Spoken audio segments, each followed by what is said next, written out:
Hello everyone, welcome. सो आज की इस वीडियो में हम बात करने वाले हैं एएसआरबी का जो नेट का एग्जाम होता है, इनकी जो आईसीआर नेट का एग्जाम होता है उसके बारे में, एग्रीकल्चरल इकोनॉमिक्स में।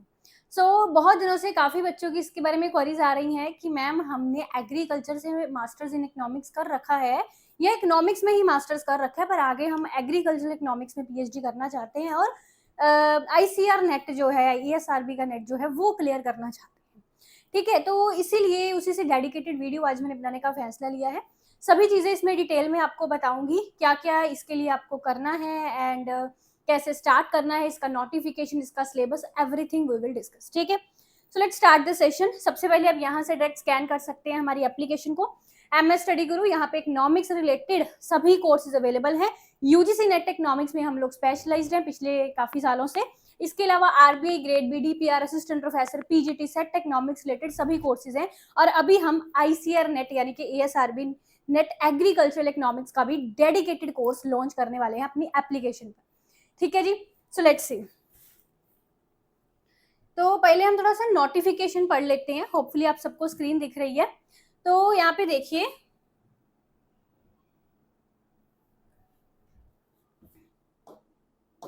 तो ये जो एग्जाम रहता है agriculture scientist recruitment board, ASRB, ठीक है, तो department of agricultural research and education की तरफ से अब इसका जो नोटिफिकेशन है 24 फरवरी 2025 को रिलीज हुआ है।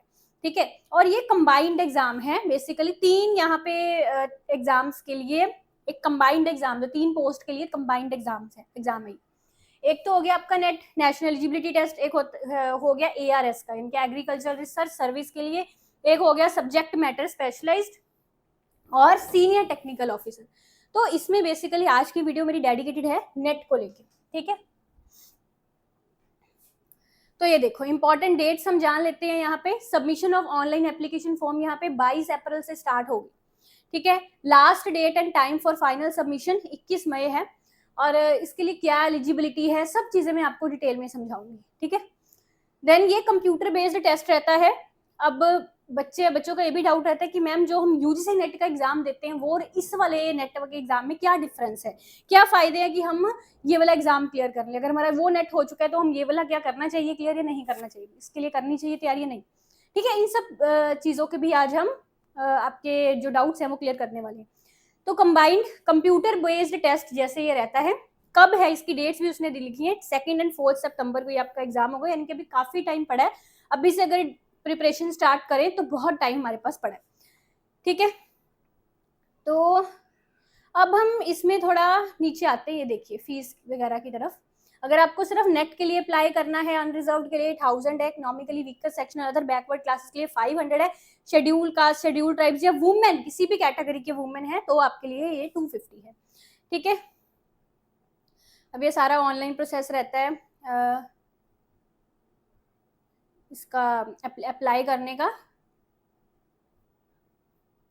तो अब हम बेसिकली जो मेन चीज है एलिजिबिलिटी की उसकी तरफ आते हैं।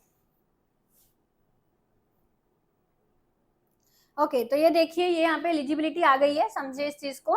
तो एज लिमिट इसमें है, candidate must have attained the age of 21 years. Upper age limit कोई भी नहीं है, जैसे यूजीसी नेट में भी कोई नहीं होती। Educational qualification, candidate must possess a master degree. Master degree आपके पास यहाँ पे होनी चाहिए। ठीक है, तो अब आगे ना यहाँ पे इन्होंने सब्जेक्ट वाइज भी सारा दिया हुआ है, तो मैं आपको वो सब्जेक्ट वाइज भी थोड़ा दिखा देती हूँ। हम स्पेसिफिकली एग्रीकल्चरल इकोनॉमिक्स की इसमें बात करेंगे।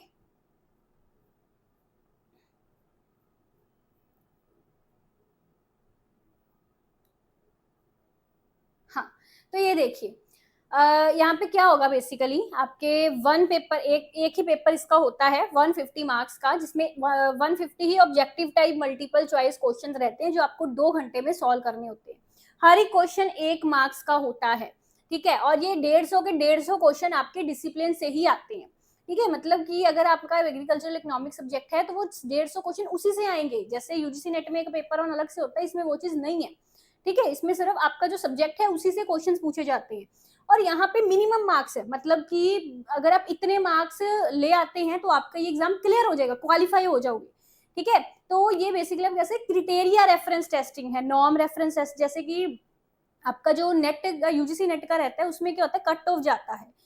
ये इसमें क्रिटेरिया सेट है कि अगर आप इतना मिनिमम 50% नंबर ले आते हो अनरिजर्व्ड वाले तो वो क्वालिफाई हो जाएंगे। ईडब्ल्यूएस ओबीसी वाले अगर 45% ले आएंगे, एससी एसटी वाले अगर 40% ले जाएंगे तो वो पास हो जाएंगे, क्वालिफाई हो जाएंगे इस एग्जाम को। ठीक है, अब 1/3 मार्क को कहता है डिडक्ट होगा फॉर ईच रॉन्ग आंसर, यानी कि यहाँ पे नेगेटिव मार्किंग भी है। अगर आप रॉन्ग आंसर करते हो तो आपके मार्क्स यहाँ पे डिडक्ट भी होंगे। ठीक है, तो ये देखो अब यहाँ पे सारा सब्जेक्ट वाइज आ गया है, तो यहाँ पे आपको सब चीज समझाती हूँ अभी।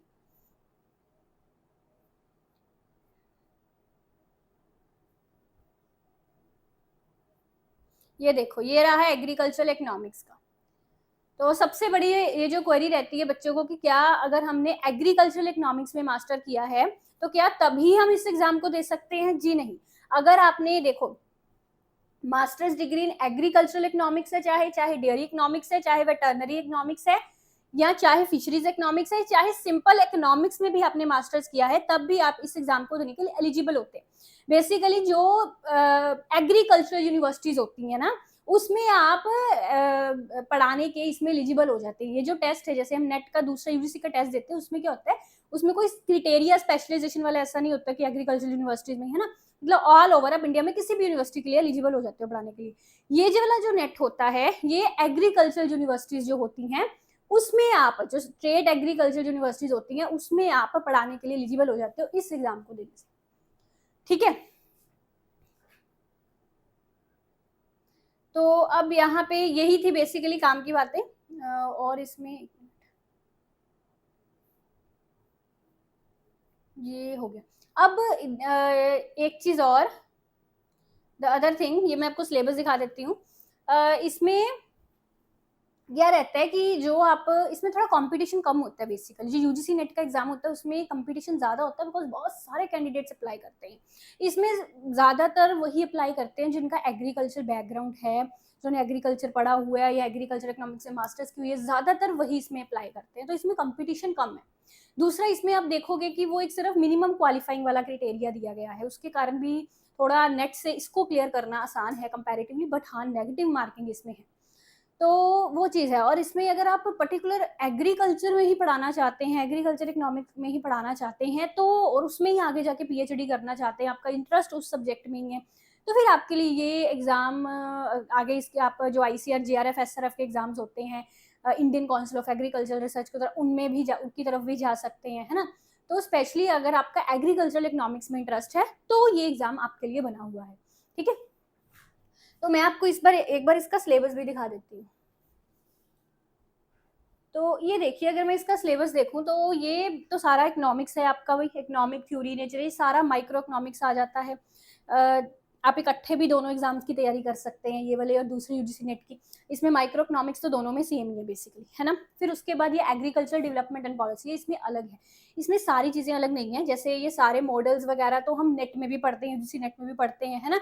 और कुछ चीज़ें हैं एक दो इसमें अलग होंगी, बाकी ये सब चीज़ें नॉर्मली आप मास्टर्स में पढ़ के आए हो, अपने हैरिट डोमर लुईस मॉडल, सब चीज़ें हम अपने मास्टर्स इकोनॉमिक्स में भी अगर हमने की है तब भी ये चीज़ें पढ़ के आए होते हैं। बस क्या करना होता है, ये ऑब्जेक्टिव एग्जाम है, थोड़ा उस अकॉर्डिंगली उसको प्रिपेयर करना है, ऑब्जेक्टिव एग्जाम के अकॉर्डिंग एग्जाम की रेलिवेंसी को समझते हुए इसको हमको करना होता है। जैसे कि क्वेश्चन पेपर प्रीवियस ईयर्स तो इसके भी अवेलेबल नहीं होते, क्योंकि कंप्यूटर बेस्ड टेस्ट है, तो मेमोरी बेस्ड क्वेश्चन, जैसे कि नेट में भी मेमोरी बेस्ड क्वेश्चन ही होते हैं, उसका तो नेट का चलो फिर क्वेश्चन पेपर आ जाता है, पर इसमें वो मेमोरी बेस्ड क्वेश्चन होते हैं। तो इसकी प्रैक्टिस के लिए कुछ बुक्स होती हैं जिसमें इसके एमसीक्यूज वगैरह अच्छे खासे दिए होते हैं, जिससे अगर उन एमसीक्यूज को आप लगा लेते हो तो आपकी बेसिकली एक ऑब्जेक्टिव व्यू पॉइंट से अच्छी तैयारी हो जाती है इस एग्जाम के लिए। ठीक है, तो अब ये देखो तीसरा यूनिट इसमें दिया हुआ है, natural resource and production economics.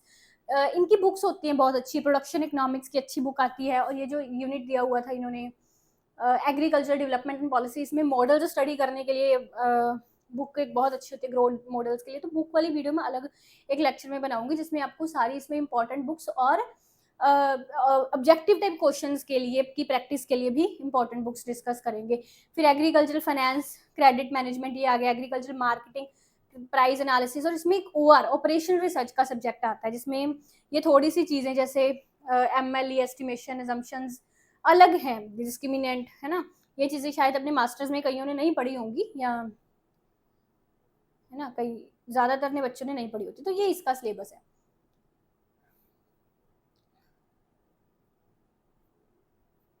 तो बेसिकली इसमें आप देखो 6 यूनिट है, 6 यूनिट्स में उन्होंने ये सारा खत्म कर दिया हुआ है। तो मतलब अगर मैं यूजीसी नेट के अकॉर्डिंगली देखूं तो इसका सिलेबस काफी लिमिटेड है ना। तो ये चीजें हैं इसमें। बाकी इससे मैंने जैसे पहले कहा था आपको कि पूरा डेडिकेटेड एग्रीकल्चरल इकोनॉमिक्स को और ये एग्रीकल्चरल इकोनॉमिक्स सब्जेक्ट को डेडिकेटेड एएसआरबी नेट का कोर्स हमारी एप्लीकेशन पर कुछ ही दिनों में अवेलेबल हो जाएगा। अगर आप इसमें एनरोल करना चाहते हैं, डिस्क्रिप्शन में कॉन्टैक्ट नंबर दिया हुआ है, वहाँ पे आप कॉल करके इसके बारे में जानकारी ले सकते हैं। दैट इज ये चीज़ पूरी लर्नर्स के डिमांड पर हम लॉन्च कर रहे हैं, बिकॉज काफ़ी दिनों से जब ही ये नोटिफिकेशन आया तो there are so many learners इनकी हमारी स्पोर्ट टीम के नंबर पे कॉल्स इंक्वायरीज आ रही हैं कि हमको इस एग्जाम की तैयारी करनी है, और जैसे कि इकोनॉमिक्स में आप लोग स्पेशलाइज हैं तो हम ये वाला कोर्स भी आपके प्लेटफॉर्म से लेना चाहते हैं और इस एग्जाम को क्लियर करना चाहते हैं। तो उसी कारण हमने इसका